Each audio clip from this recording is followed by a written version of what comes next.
नमस्कार मैत्रिणींनो, स्वामिनी किचन मध्ये खूप खूप स्वागत आहे। मी आज बनवते दम आलू बनवते।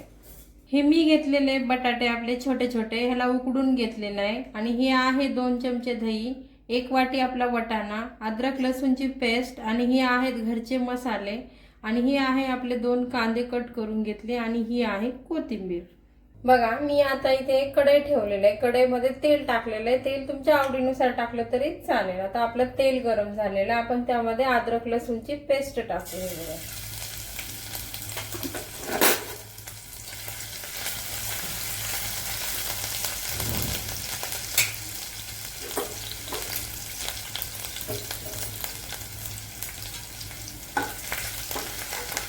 आता आपली अद्रक लसूणची पेस्ट आहे ना छान आता तेलामध्ये परतलेली आहे। बघा एकदम लालसर झालेली आहे। आता आपण ह्यामध्ये आहे ना हे घरचा मसाला टाकू। मसाले हे तुमच्या आवडीनुसार टाकावे, जे घरी आहेत ते मसाले। मी हळद पण ह्यामध्येच टाकलेली आहे अर्धा चमचा। आता ह्याला छान आपण तेलामध्ये परतून घेऊ। हे बघा आता आपला मसाला परतलाय। आपण त्यामध्ये हे कांदे टाकू। हे बघा कांदे पण आपण छान याला तेलामध्ये परतून घेऊ आपण। बघा आता आपला कांदा पण छान बऱ्यापैकी आता तेलामध्ये परतलेला आहे। आपण त्यामध्ये हे वाटाणे टाकू। हे बघा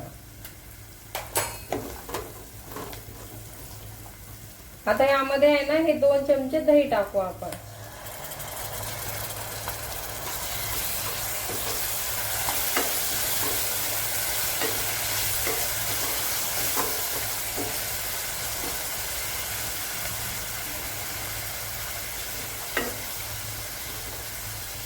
आता आपले सगळे मसाले छान तेलामध्ये परतलेले आहे। आपण थोडंसं यामध्ये 1-2 चमचे कोमट पाणी सोडू। हे बघा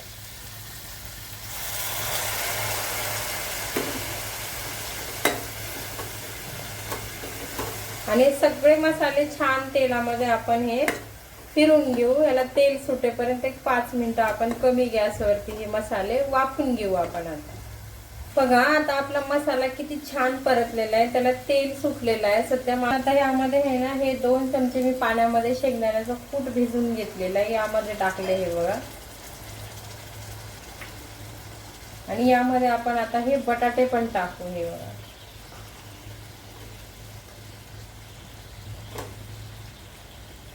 आणि एक बटाटा मी हे कुचकरून टाकते त्याला। हे बघा कारण आपली भाजी थोडीशी निळून येण्यासाठी हे एक बटाटा मी असा चुरून टाकते यामध्ये।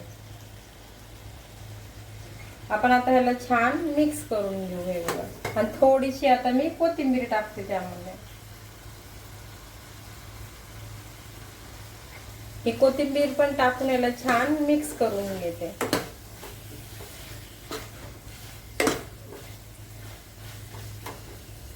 आपला मसाला आता छान मिक्स झालेला आहे। आपण त्यामध्ये आहे ना जेवढं पाणी लागतं तेवढं पाणी टाकून घेऊ आपण। हे पाणी कोमट पाणी आहे बरं।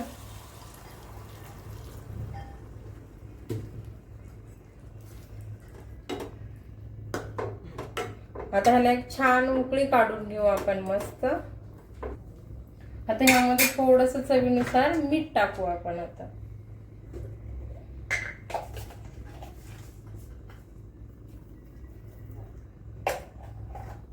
आपण याला आता 5 ते 7 मिनिटं उकळून घेऊ आपण। बघा आता आपली भाजी किती छान उकळलेली आहे। हे बघा आणि आपले बटाटे पण पहिले उकडून घेतल्यामुळं 5 ते 7 मिनिटांमध्ये आपली ही भाजी तयार होती। खूप छान लागते चवीला। तुम्ही बघा मी असा कोळशाचा छान तडका दिली आणि किती मस्त भाजीचा वास येतो। एकदम हॉटेल सारखं फ्लेवर आलेलं आहे भाजीला आपल्या। आता भाजी आहे तयार, मी काढून घेते। वाव बघा मी किती छान बनवलेली आहे भाजी, किती मस्त झालेली आहे। घरच्या घरी झटपट होणारी आपली ही दम आलूची भाजी आहे। हॉटेलला जायची पण गरज नाहीये आणि हॉटेल सारखा आपण त्याला तडका पण दिलेला आहे कोळशाचा आणि तुपाचा। अशा पद्धतीने मी बनवलेली पद्धत जर तुम्हाला आवडली ना तर नक्की मला लाईक करा, कमेंट करा, सबस्क्राईब करा। तोपर्यंत मस्त खा, मस्त राहा।